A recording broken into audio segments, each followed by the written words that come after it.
Texas voters will soon decide which Democrat faces Ted Cruz in November. We're going in depth with the top two candidates. I'm proud that I've been the most bipartisan member of the Texas delegation. And I want to be a senator now for this state that's given me so much. Their views on the issues and how they hope to make a difference representing you. We've got to change this world. We've got to do something better for my kids and everyone's kids out there.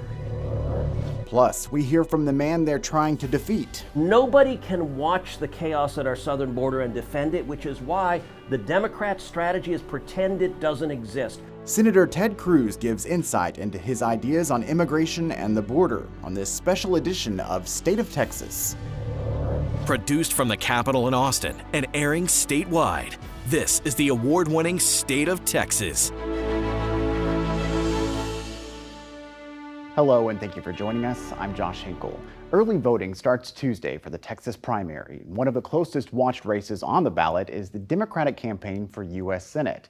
We had planned to host a televised debate in this race. Our parent company Nexstar outlined specific criteria for which candidates could be on the debate stage. Among the requirements, candidates had to raise at least $50,000 in campaign contributions.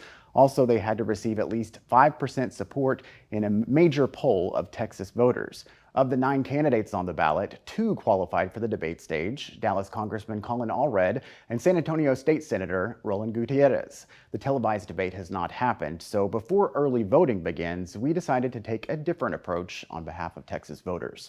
I spoke to both Allred and Gutierrez in separate interviews in the past few days. We asked them similar questions. We're going to play their answers back to back to give you a chance to compare the candidates, starting with their thoughts on immigration policy. You've talked about the need for comprehensive immigration reform, and so have the other candidates in this race. But for you, what does comprehensive immigration reform mean? What policies does that entail? Yeah, well, I think it has to be bipartisan, and I'm signed on to and worked with Veronica Escobar on a bipartisan bill called the Dignity Act that I think is a really good way forward for us to show that we can do a number of things at once. Number one, we have to secure the border. That's something that every country has to do, and this bill would allow us to do that. But we also need to better match our immigration system to meet the needs of our economy. And that's something I hear from employers all the time. And we want to be a country that can still attract and retain the top talent from around the world. And with our broken system right now, it's making it harder for us to do that. And then, of course, we need to have a pathway out of the shadows for folks who've been here who are undocumented to find a way forward for them, and particularly to protect our dreamers. To me, those are the kind of 3 pillars of what we know a bipartisan immigration reform is going to look like. We haven't done comprehensive reform since the Reagan era. It's time for us to get that done now. You've talked about the need for comprehensive immigration reform, and so have other candidates in this race. But for you, what does comprehensive immigration reform really mean? What policies does that entail? Yeah, if you go to Roland for Texas, you'll see a 5-point plan. So first off, I'm the son of immigrants. I'm an immigration lawyer, and I represent about 400 miles of this U.S. border, including Eagle Pass. And we've seen how Greg Abbott's movie theater set has come ebbed and flowed as far as migration. The fact is we've had migration patterns for 100 years and beyond in this state. We've got to fix our broken H-2A and H-2B visa system, incorporate a program like mine, a country of origin program that says that you apply for your job in El Salvador or Nicaragua or wherever. You go to the U.S. consulate, you go to a Department of Labor kiosk, you get background checked, and in 90 days, your new employer brings you to the United States, as is current law under H-2As and H-2Bs. These asylum seekers are not asylum seekers, they're job seekers. And every economist will tell you we need 30 million jobs to fill for jobs that Americans don't want to do. We are an aging country. We need to look at this in a real way and look at the other elements of my comprehensive immigration reform plan, and you'll see that it secures the border, fixes our economy, and safeguards Social Security. Yeah, let's drill down just a little bit there on that point. The push for immigration reform is a long process, obviously. For now, what immediate steps do you believe should be taken to alleviate concerns about people crossing the border? Well, I'll tell you what we shouldn't be doing. We shouldn't be signing resolutions like my opponent has done with crackpot Republicans, calling Joe Biden an open borders president, because that doesn't do anything. It doesn't do anything, doesn't fix anything, doesn't acknowledge anything. That entire resolution was chock full of lies. We've got to do real things. And if so far as getting people away from the border, right now there was 4 people that crossed an Eagle Pass last week. A country of origin program solves those issues. If you look at the fifth point in my plan, we spend money on the DEA to go after cartels in Mexico. We did this in the 80s in Colombia, and we were successful at taking down the most dangerous cartels in the world. We can do that again in a real way, but we've got to expand visas. We've got to look at how we train the best and brightest in the world and then send them back home. Your opponent, Roland Gutierrez, has criticized you for joining Republicans to condemn President Biden's handling of the border. How do you respond to that criticism? Well, I think that in that vote, I was saying that I can't stand for the status quo, that I don't think it's acceptable. And when we have a record number of crossings, as we did last December, we know that something has to change. And I think that for us, as Texans, we have to acknowledge that there is a crisis, and now we have to respond to it. We don't have to respond by being inhumane or by being brutal, but we do have to do something. And that's where my biggest criticism is of Senator Cruz, which is that he wants to talk about the problem at the border, but he doesn't want to actually solve it. When he had a chance recently here in the United States Senate to have a bipartisan deal to try and address what was happening at the border, he didn't want to vote for it, not because of the policy, but because he wants to have the political issue to run on in November. I'll never put politics over what's best for our state when I'm in the Senate. Coming up, the deadly conflict highlights a divide for the candidates. We'll hear their differing approaches to the Middle East. But first, fear and frustration after more high-profile incidents of gun violence, how the top candidates for Senate have their sights set on solutions. And later, we hear from the man the Democrats want to beat, one-on-one with Senator Ted Cruz, ahead on State of Texas.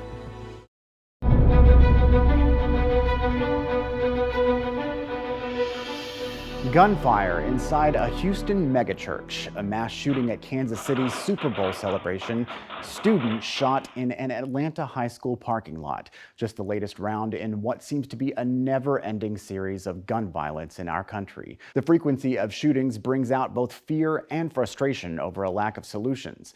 I asked the top Senate candidates how they would work to reduce gun violence. Gun violence is now the leading cause of death for children in our country. As a potential senator from this state, how do you see yourself advancing gun safety measures? Well, I'm also a father of a 5 and nearly 3-year-old, and this is something that I think every parent thinks about constantly, is how can we protect our kids? And I'm also a 4th-generation Texan. I recognize and have grown up around folks who taught me about responsible gun ownership. I think that's who we are as Texans, but we have to get back to that, and we have to have some, I think, common sense and broadly supported bipartisan ideas that can allow us to both reduce gun violence and also respect the Second Amendment and understanding who we are as Texans and our values. And to me, that begins with universal background checks, doing something about high-capacity magazines, raising the age to purchase a semi-automatic rifle, and putting in place red flag laws for folks who have been found to be a danger to themselves or others. These are all common sense ideas that we know we can get done right now and can build on what we did after the tragedy in Uvalde with the Safer Communities Act, which was for the first time in 30 years, we did do something at the federal level to try to address gun violence. You touched on this point earlier, and obviously it's been a big focus for you, especially in recent times after Uvalde, but gun violence is now the leading cause of death for children in our country. As a potential senator from this state, how do you see yourself advancing or advocating for gun safety measures? Well, I've exhausted myself talking about guns. You see, Josh, I've seen all of those kids dead. I sued the government. I needed to see where the failure was. And when I signed on the dotted line of their non-disclosure agreement, I got hundreds of hours of body cam footage. And I've seen every cop when they say there's an AR-15, there's an AR-15, there's an AR-15. They were afraid of the gun. And so I will exhaust myself talking to people across this nation about how cops are in fear of an AR-15 and why we need an assault weapons ban with certain exceptions. The fact is, you're right. It's the leading cause of death of children in the world. We lead the world. We can change that. We can fix that. Those kids died like we trained them. Shut the lights off, close the curtains, go huddle together. They died in 2 piles in one classroom with one teacher dead on top trying to shield her kids, one barely living. She died in an ambulance outside of that classroom, outside of that school, because so many cop cars would cause so much congestion they couldn't get her out of there. As the death toll rises in Gaza, calls for ceasefire keep growing. How that's spotlighting divisions among the top Democrats in the race for Senate. Plus, we hear from the man they're trying to defeat. What is happening at our southern border is an utter catastrophe. It is a crisis. Senator Ted Cruz gives insight into his ideas on immigration and the border.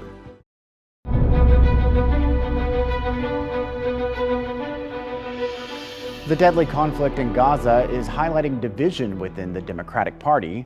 As the civilian death toll rises, calls for a ceasefire grow. But some see those calls conflicting with Israel's fight to defend itself after the October 7th attacks. The top Democrats in the U.S. Senate primary have clashed over this ceasefire issue. I asked them about their differing positions. If you were sitting with President Biden in the Oval Office now, what would you recommend he do about the civilian death toll in Gaza and the risk of wider war in the Middle East? My opponent says that Israel should keep bombing. I have called for a ceasefire on this station over 6-7 weeks ago, and I'll continue to do that. It's a very short-sighted view to say that Israel can go on and keep bombing. The fact is, Israel and the Middle East is a powder keg, and you have to understand Lebanon, you have to understand Yemen, and you have to understand Iran. And you have to understand that this is World War III if we don't stop it. Benjamin Netanyahu is not Yitzhak Rabin. He's never wanted peace, ever. We must have peace in the Middle East, and this president must exhaust himself to do that. We must not give more aid to Israel unless they show us a plan for immediate peace on how we're going to stop this madness. You know, killing 30,000 people doesn't bring justice to those 1,200. And you should still be able to go in a police-like manner and hunt those people down. But you shouldn't bomb women and children with impunity like they have done over and over again for the last 4 months. If you were sitting in the Oval Office right now with President Biden, what would you recommend he do about the civilian death toll in Gaza and the risk of wider war in the Middle East?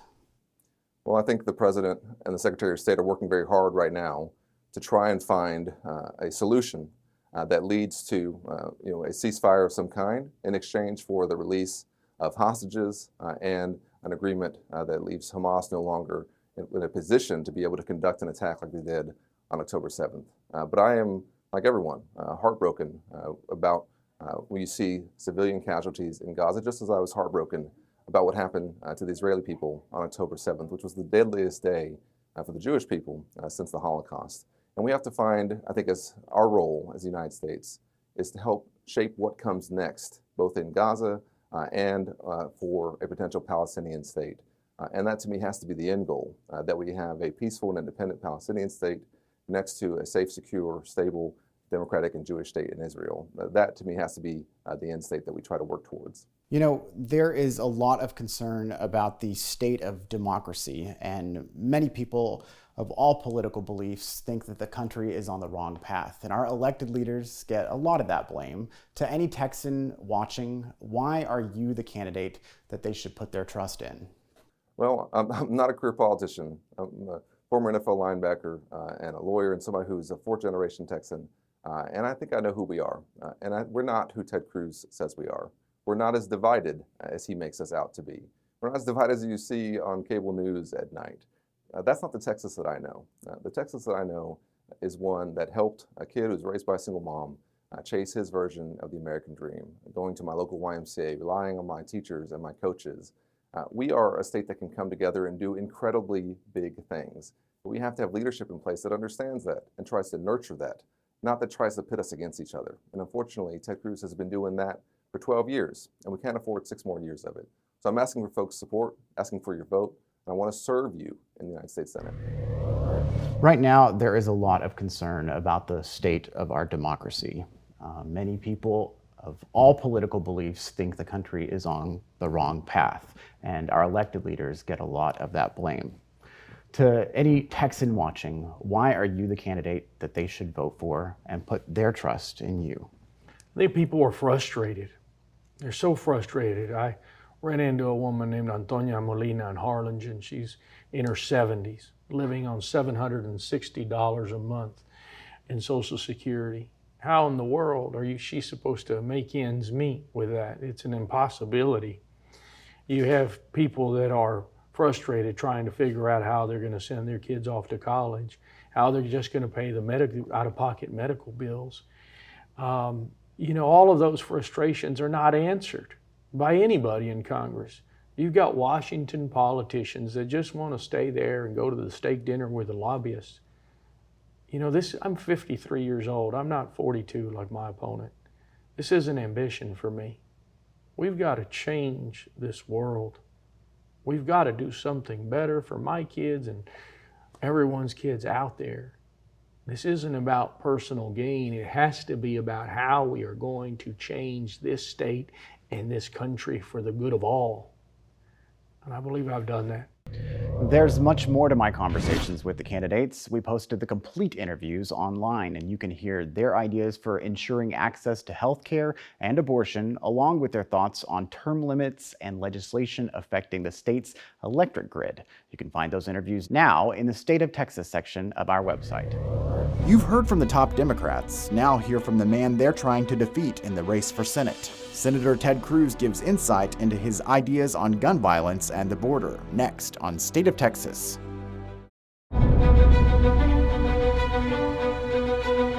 Few people in politics are more polarizing than Ted Cruz. The Texas senator is known as a fierce partisan, and we see that in the way he approaches key issues. Our Ryan Chandler spoke one-on-one with Senator Cruz about his views on immigration as he prepares to face an election challenge.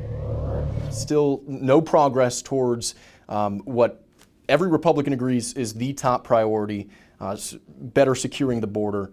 Is this something that we need to get done before this election? And how do you think the politics of the election year are influencing the debate in Washington? What is happening at our southern border is an utter catastrophe. It is a crisis. I spend a lot of time at the border. I go down to the border over and over and over again. I bring a lot of my colleagues down. I bring a lot of other senators down because I think until you see it with your own eyes, you can't really understand. I promise you, folks listening at home, if you haven't gone and seen it, as bad as you think it is worse. When I bring senators down to the border, I'll go with Border Patrol. We'll go out on midnight patrol. And when you go out on midnight patrol, you don't actually look for illegal aliens. They look for you. Within minutes of being out on patrol, you will have groups of illegal aliens come up to you and they will turn themselves in. They affirmatively turn themselves in to the Border Patrol. Why is that? Because when they do so, the Biden administration will send them to whatever city they want to go. They know that once they turn themselves in, Joe Biden has put in place catch and release, which means they get to stay here. I've been on those patrols with Border Patrol as well, and it is harrowing. It is a crisis just to see how they are inundated and trying to help as best they can. But one of the things that they stress is that we need to stem the flow of migrants. They're simply overwhelmed, and they need more resources. The bill that just failed in Congress, you voted against, would have provided a mechanism to turn off that flow at certain levels. It would have provided more resources to Border Patrol. Why was that not the answer? The bill that the Democrats drafted was a terrible bill. This bill, number one, would not have fixed the problem. But number two, it would have even made it worse. So understand, the Democrats do not want to secure the border. So they were not willing to agree to anything that actually would secure the border. Here's what this bill would do. It would codify, it would put into law Joe Biden's open borders. It would codify catch and release. Right now, when the Biden administration releases illegal immigrants they're apprehending, they're violating the law. This bill would have said, nope, perfectly okay to let them go. Not only that, it codifies catch and release. It provides immediate work permits to the illegal aliens that are being released. It provides lawyers paid for by the taxpayers. The Biden administration and their handling of the border is not a result of incompetence or policy failure. You say it is deliberate. That's exactly right. On what evidence do you make the argument that President Biden wants this to happen? Because he is saying that he wants to solve this just as much as anybody, and he says you need to give him a bill to do it. Well, except the facts are to the contrary. Let's review the facts. When Joe Biden became president, he inherited the lowest rate of illegal immigration in 45 years. Working hand in hand with President Trump, we had made enormous progress securing the border. It was working. All Joe Biden had to do was nothing. He literally had to just don't screw it up. And instead he did the opposite. His first week in office, understand this is deliberate, his first week in office he made 3 decisions. He immediately halted funding of the border wall, shut it down on day 1. Number 2, he reinstated catch and release, the policy that when someone's apprehended, they get let go. And number 3, the most damaging, he pulled out of the Remain in Mexico agreement, which had produced tremendous results. It's why we had the lowest rate of illegal immigration in 45 years. And what were the results? Literally overnight, we went from the lowest rate of illegal immigration in 45 years to the worst in history. Those were 3 unilateral decisions. And Ryan, what that means, Joe Biden could solve this problem tomorrow. There's much more to Ryan's interview with Senator Cruz. We posted the whole thing online. You can find it now in the State of Texas section of our website. Thank you again for joining us for State of Texas. I'm Josh Hinkle, and we'll be back next week to bring you an in-depth look at Texas politics.